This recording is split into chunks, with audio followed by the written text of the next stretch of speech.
You're listening to the Big Cast, your source for the latest in financial technology. Brought to you weekly by the Best Innovation Group, with your hosts, John Best and Glenn Sarvati.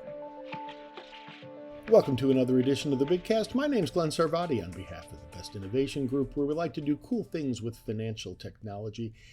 Today we're going to be checking in with Cultivate's co-founder Anthony Volpe on his firm's progress in addressing the AI imperative for credit unions.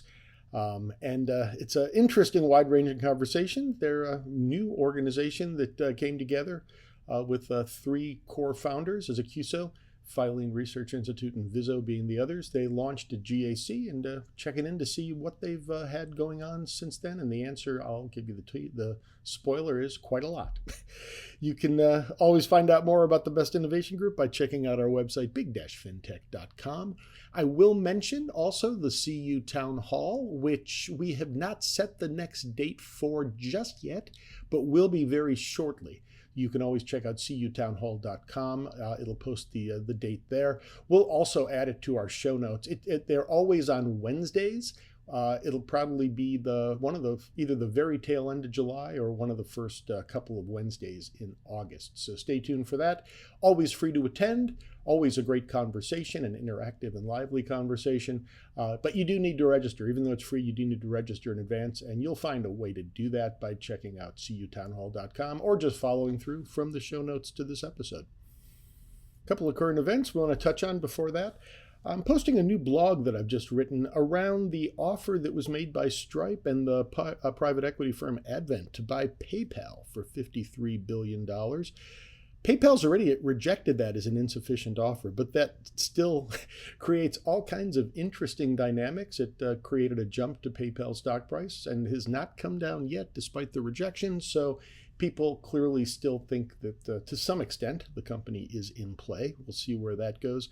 The other part that I thought was particularly interesting, you probably heard about the rest of this, maybe not this piece. And thanks to Nick Milanovic from This Week in FinTech for bringing it to my attention. At the beginning of this process, Block was the company that used to be Square and now is part. Block is the parent company that includes things like Cash App, which helps to explain maybe where their interest might be. They were originally going to be involved in this offer as well. They did back out. Reuters has confirmed this as well. They did back out. They are not part of the offer that was put on the table, but it just adds a little bit more to the intrigue. And I've still got to suspect that someplace before this thing comes to closure, that X is going to rear its head. Don't forget, Elon Musk was part of the original PayPal mafia.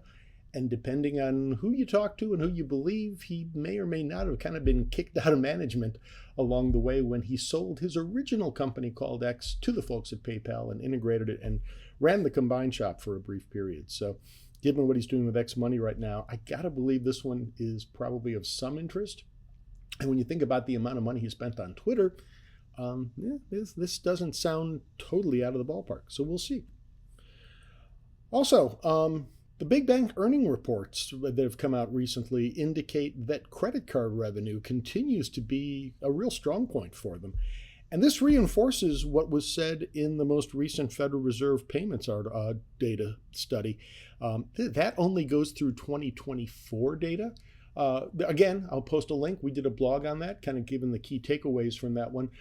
Debit still is larger, but it's interesting to me that credit card transaction growth, both in dollar and number of transaction terms, really went into overdrive in around the time frame that we were talking about from the 2021 to 2024 period, was basically 10% cumulative annual growth on an annual basis, which for a business of that size is pretty remarkable.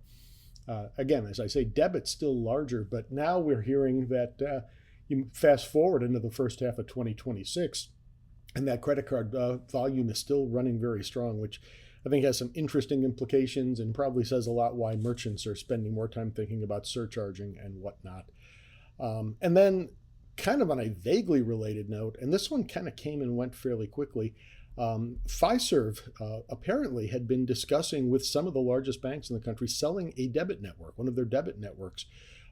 This is a story that was covered by the Wall Street Journal. Apparently, nothing has come of it at this point. May or may not be a reaction to Capital One's acquisition of Discover, which gives them a debit network. And some of the discussion I've seen points out that this may somehow be related to kind of a workaround of the restrictions of the Durbin Amendment. I'm not 100% convinced on that angle. But again, something interesting to watch. Also, a good chance for Fiserv to kind of, particularly if they were to keep a minority stake in that, a way to keep some of their largest customers a little bit closer to the reservation, as it were. Wall Street Journal, who reported that, seems to be really all over Fiserv these days. Just as I'm recording this, the front page, I'm assuming, I've not seen the physical copy, but I've got to assume based on the way it's being presented online, the front page story in the Wall Street Journal today has to do with former Fiserv CEO Frank Bisignano, who now runs the IRS and Social Security in the Trump administration, and some interesting allegations against him that at this point, I got to say, based on the article, are relatively hearsay about surveillance among former colleagues and peers at his former organizations, which, again, is always interesting stuff to kind of dig into. Got a few more things I'd just like to highlight before we jump into our interview with Anthony Volpe.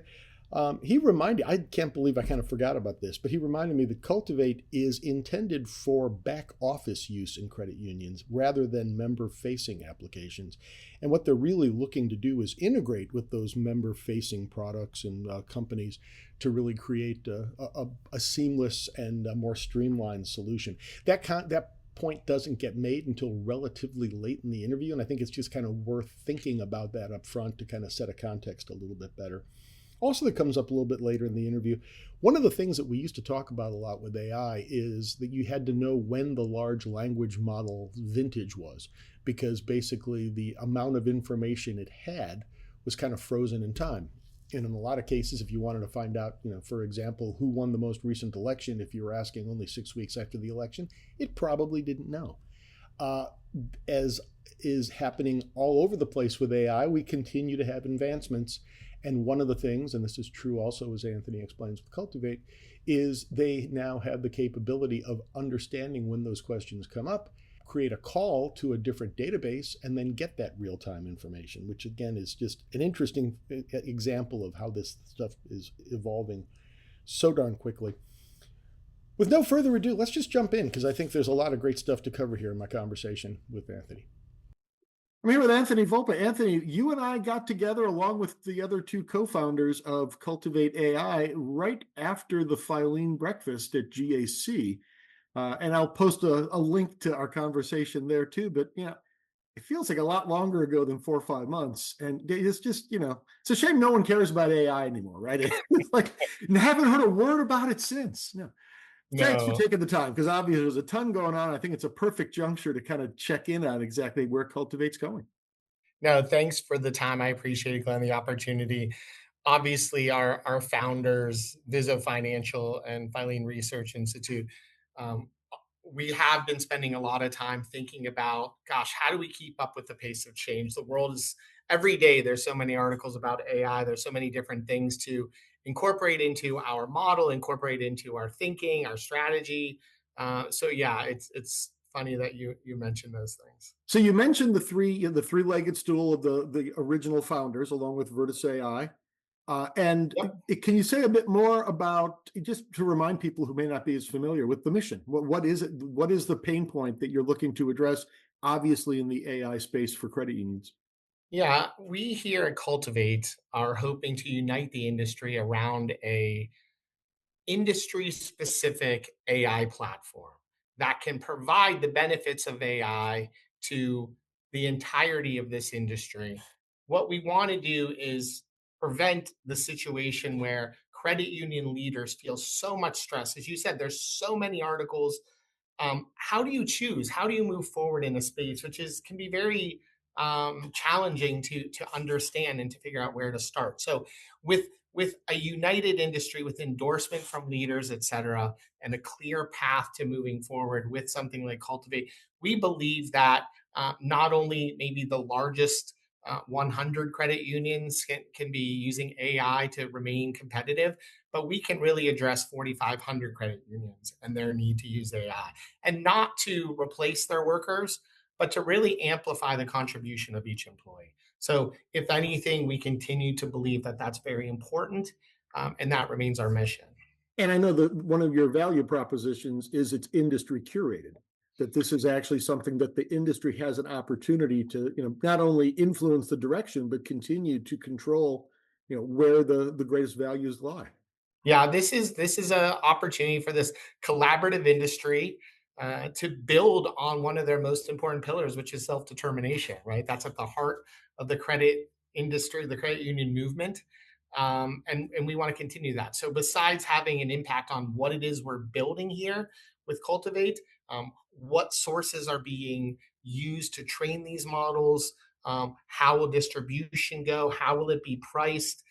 This is to be owned, governed, distributed by the credit unions themselves. And I think that's really differentiated. That's the what QSOs are supposed to be all about. And we want to continue in that same spirit. I know the one conversation we had before is one of the tenets of your, three-sided ownership structure. I know Filene is basically contributing their knowledge base to your overall AI model. But as you pointed out, that's a starting point. Obviously, that's not going to be the sole source of truth. You've got a lot of other things coming in. Right, Glenn. That's a great point. Thanks for reminding me of that.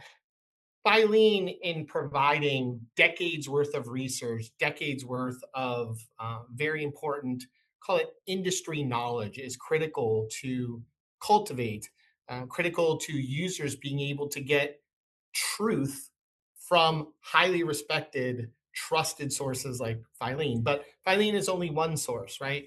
And so much of Filene's content, as you probably know, is behind the firewall. And, Yep. and some of the more public options that are out there, think ChatGPT or even Claude, they can't access that, right? They can't give credit union employees knowledge, if you will, from most of that content. So that's a big differentiator for us.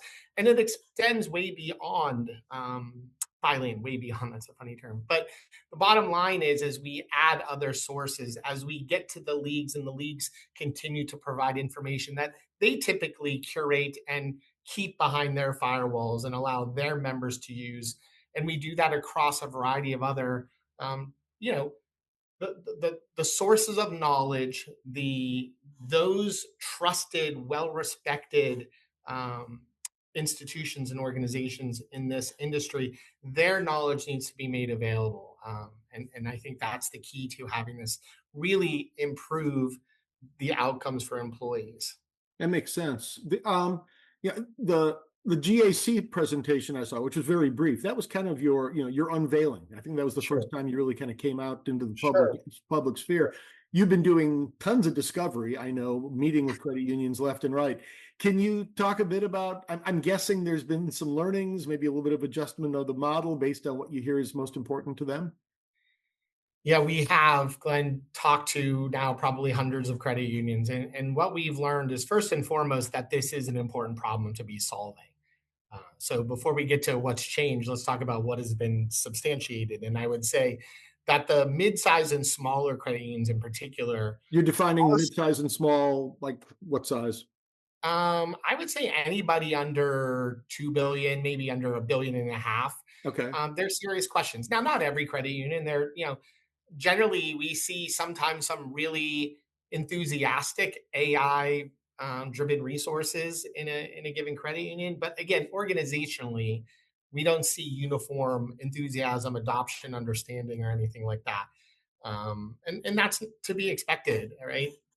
Resources are constrained and there's a credit union to run. So mastering a space that's very difficult for anybody to master and understand, I think, is a challenge. So that's been substantiated. But to answer your question about what's changed, I think for sure our target segment, we will focus more on that sub 2 billion, probably sub billion and a half credit union as we start to enroll more betas, and our first adopters will be focused there. So that's one big change. Second, it has been very surprising to us at the diversity of interests in AI that credit unions have. For the most part, if we ask, what have you invested in around AI?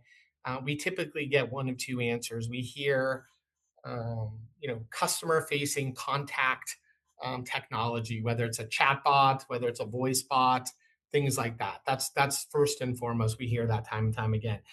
Cultivate, just to be clear, is not member facing. Okay, it's for internal use. I want to make That's an important distinction. Yeah. yeah, yeah. The second place where we hear credit unions have deployed AI in some ways is what we think of as just knowledge bases. They intend or try to upload some of their documents and make it easier for their employees to find different things. And that is much more like what we're doing with Cultivate. One of the biggest differences we have though is it's not just your information, it's the information from groups like Filene and other third party um, governors of truth here, as you know, in the industry. But it's also what credit unions want to share with other credit unions. And one of the biggest findings is how willing credit unions seem to be when it comes to sharing information. There isn't much concern about sharing policies, procedures, and things like that. And it turns out we're hearing more and more people say that's the use case that we're most interested in. I Right? was about to ask that question because I remember seeing at one point a slide that you put together about can you kind of hit the greatest hits of the use cases that people seem to Yeah. be chomping at the bit to move forward with? Yeah, procedure review and drafting is the category we hear almost as much as anything. Risk and compliance prep, risk assessment. I didn't realize when we started this, frankly, how challenging many credit unions find the NCUA website. Mm. I definitely didn't understand how much time the leagues actually are devoting to helping their members navigate the NCUA's website specifically, finding the right documents there for their uses, et cetera. So that those two use cases themselves are so much more critical to credit unions than we realize. And I think doing that well is valuable. Obviously, benchmarking against peers is incredibly important. But there are simple, small things too, Glenn. We talk about there's a lot of small use cases that no single fintech would ever build a company around. Yeah. Too small, credit unions can't pay tens of thousands of dollars for that one small use case. And so there's no support for a fintech, if you will. If we can grab those use cases and make them all part of Cultivate, now we have this entire box of tools, a toolbox, if you will, that collectively are very, very valuable. That's an interesting point. And I'm sure I know the answer to this, but I want to just get it out there. On the collaboration side, are you doing anything? Obviously, collaboration falls short of sharing PII, but are you dealing with anything on the kind of the customers, like when you talk about benchmarking and whatnot?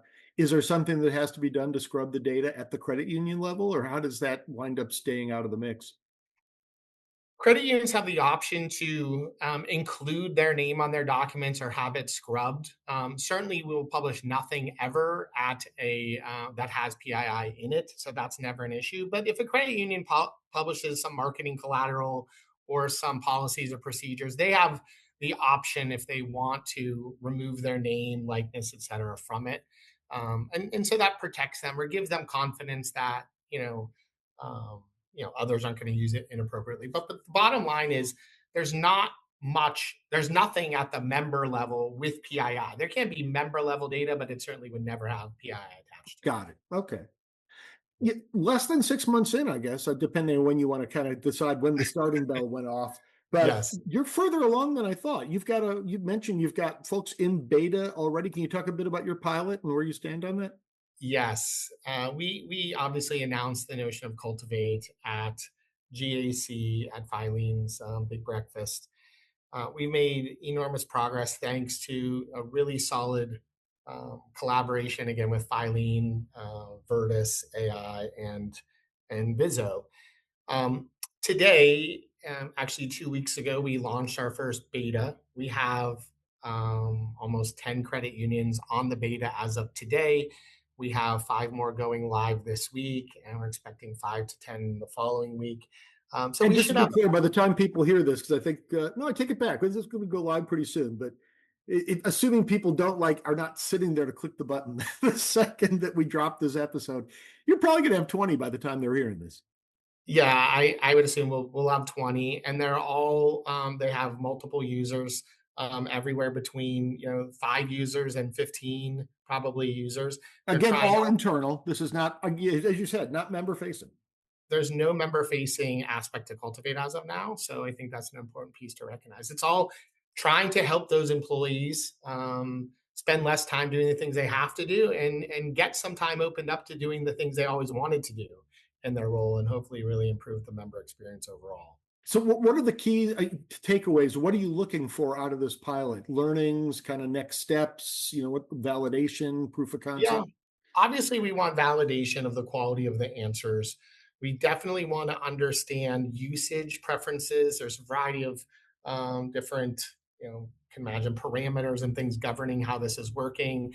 Is the interface the right interface for users? What makes it clunky on day one to get started, et cetera. But we want to understand which use cases require more depth.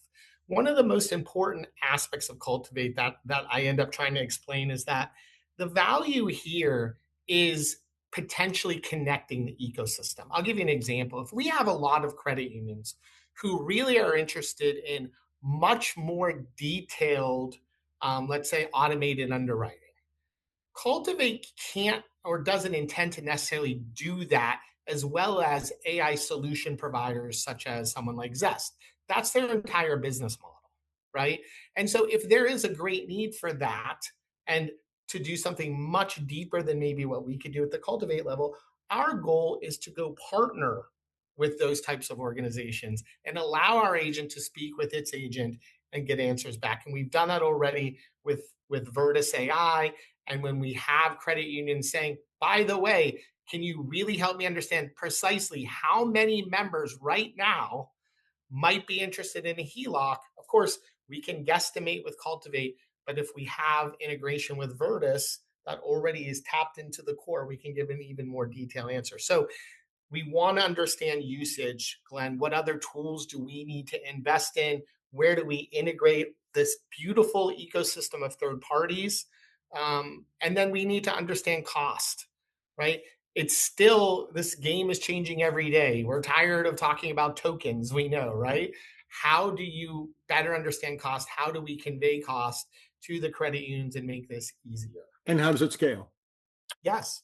Yes. Scalability, of course, is something we're keeping our eyes out for, our eyes on, looking to see what opportunities we have. Again, we're trying from a technology point of view, a variety of different possibilities. So there's a lot going on behind the scenes to see what's working best. You gave another example that I hadn't thought about before, and it does seem Yeah. like we've solved this problem pretty quickly. We Yeah. used to have the challenge of how old is the language model, and therefore, if you Right. ask a current events question, Yes. it's historically the answer historically with AI, Yes. all of 4 or 5, 6 months ago, Yes. you didn't have that answer, but you're telling me that that's actually even changing. Yeah, I think people probably misunderstand to some degree what's happened with tools such as ChatGPT or Claude. If you could go back in time, for those of you familiar with these tools, let's say 2.5, 3 years ago, if you asked ChatGPT, I'm a Red Sox fan. Um, Anthony Volpe, Red Sox fan. Let's just make that clear, everybody. You heard it here. I knew you were Sorry, going there, Glenn. can't help it. Back then, if you asked ChatGPT, did the Red Sox win last night? Simple question. It could do hard math problems, but it couldn't answer that question. It actually would give you a poor answer or no answer. Why why is it possible today? It's not like we're necessarily retraining, these enormous neural nets with all these nodes every moment, every hour. How does it give back the right answer? Now, and the answer is it doesn't rely on just a language model. It's relying on other tools. That tool in particular is just a simple web search tool. But the intelligence that's providing value to users, not only in the credit union industry but elsewhere, a lot of that value today is being driven by the specialized tools that are being built around language models. So if I kind of can phrase it my way, it's gotten smart enough to know when it has to ask the next question and who to ask Exactly. it to. Or when to ask for help. The Yeah, call a friend is really what it's doing. perfect. Phone a It's friend. it's recognizing phone a friend and saying, "Do I have a friend that's better suited to answer this than I?" And if so, it makes that call. It's getting back the answer and just serving it back. That's how this industry should win, right? Because there's a lot of friends out there and Yeah. collaboration is possible. We just need to be that network that connects it. We always talk about the superpower, but I guess you're Yes, putting it into practice. yes, yes. So if people want to find out more, I mean, you've got, obviously, it sounds like you've hit 100 or two already, but that still leaves another, what, 41, 4,200 credit unions that might want to talk to Yes, you. What's yes. the best way for them to find out more? Yeah, email us at info@getcultivate.ai. Go to our website. There's a chance to join the beta group. I'm not sure that might be closed now, but even if you press the buttons, we're going to get your information and figure out how we can get you in as an early adopter. There's still plenty of work to do. This is collaborative. The more we have working on it, the better off we'll all be in the end. So I appreciate the opportunity to talk to any and all of you. Any place kind of on the circuit you plan to be? Any of the conferences coming up over the course of the next couple of months as we head the end of the fall season? Yes, we will be at Vizzo's financial conference in Asheville, which is a tremendous conference in a beautiful place at a great time of year to see the Blue Ridge Mountains and also talk to some great CEOs, CFOs. We'll also be at Finovate very early September You competing. will. Wonderful. I will see. Are you on Yeah, stage? You'll be on stage? we are on stage. And again, the biggest concern or opportunity, Glenn, is to convey that we are not a fintech in the traditional sense where we have a single solution that's trying to win. What we are trying to do is be the solution to connect them all, right? And that's the one thing I want to leave everyone with is that idea of being the connective tissue, being the platform. Um, It's yeah, always a that's tall order to try to get that message across as well as yes, the power of the solution within that nice yes, little 7-minute window. So yes, I will, exactly. I'll be there. So I'll Oh, be looking great, forward. That'll be the next great, time I get an update. And good. then getcultivate.ai again, you mentioned the info, Yes, email address, but that's also the website too, right? that's right. Wonderful. Anthony Volpe, CEO, co-founder of Cultivate AI. Really enjoyed it. Thanks for joining me. Thanks, Glenn. Take care. So the other thing that Anthony talked about, and I talked about a bit just after the interview, is they will be, as they're finishing up this pilot and having all these discussions, they are very open. We, as you know, as it's pretty clear, collaboration is the whole point here, and that collaboration goes up to and includes potential investment. So they're going to be going out again in the not too distant future once they've got more of a proof of concept and a pilot and a beta that they can point to and say, hey, if you want to get involved, you can certainly do so as a participant and a client, but you can also do so as an investor. So looking forward to catching up with them and seeing how they portray this stuff on stage at Finovate coming up in September. Speaking of which, I was just talking to Greg Palmer from Finovate this week, and I'll be out there in New York, and he will be joining us before then and giving us his usual kind of preview of what we can expect on the Finovate stage. I believe that's September 9th, 10th, and 11th, right after Labor Day, in my mind, kind of kicking off the conference season for the fall. With that, I think we've got another episode of the Big Cast in the books. Again, my name is Glenn Sarvati. My firm is 154 Advisors. You can find me there, or you can find me via the Best Innovation Group, big-fintech.com. LinkedIn, you can find JB Fintech, our grand poobah John Best, as well as Big Fintech for the company itself. If you check in at the website, you can find all of our past archived episodes of the Big Cast. Just tap on the media tab. You'll also find, as I mentioned, the blogs earlier on that same media tab, talking about the recent going back and forth with PayPal potentially being in play for acquisition, as well as the most recent data from the Federal Reserve payment study. You can find me via the Best Innovation Group website too, if you'd like to do that, or you can find me at LinkedIn. Again, my name is Glenn Sarvati. We'll be back next week with more content, as we always are, or almost always are, on Tuesdays here at the Big Cast. Set your reminders wherever you get us, whether it's at Spotify, Amazon, Apple Music, etc. Subscribe, like, whatever that takes to get yourself a reminder that we've got new content, or just go out to the website and you can track it down there. I won't even venture a guess. I know we've got a couple of different things we're having some really good conversations on. I'm not exactly sure which one's going to wind up next week. I guess we can all find out together next Tuesday. Thanks for listening. Check back each week for the latest from the Big Cast. Or better yet, we hope you'll consider subscribing for free via Spotify, Stitcher, Apple, or wherever you get your podcasts. If you have questions or comments, we'd love to hear from you. Tweet us at Big Fintech. Email info@big-fintech.com. or visit us at big-fintech.com and click on the Media tab, where you can post a comment or check out our archive of hundreds of past episodes. See you next week.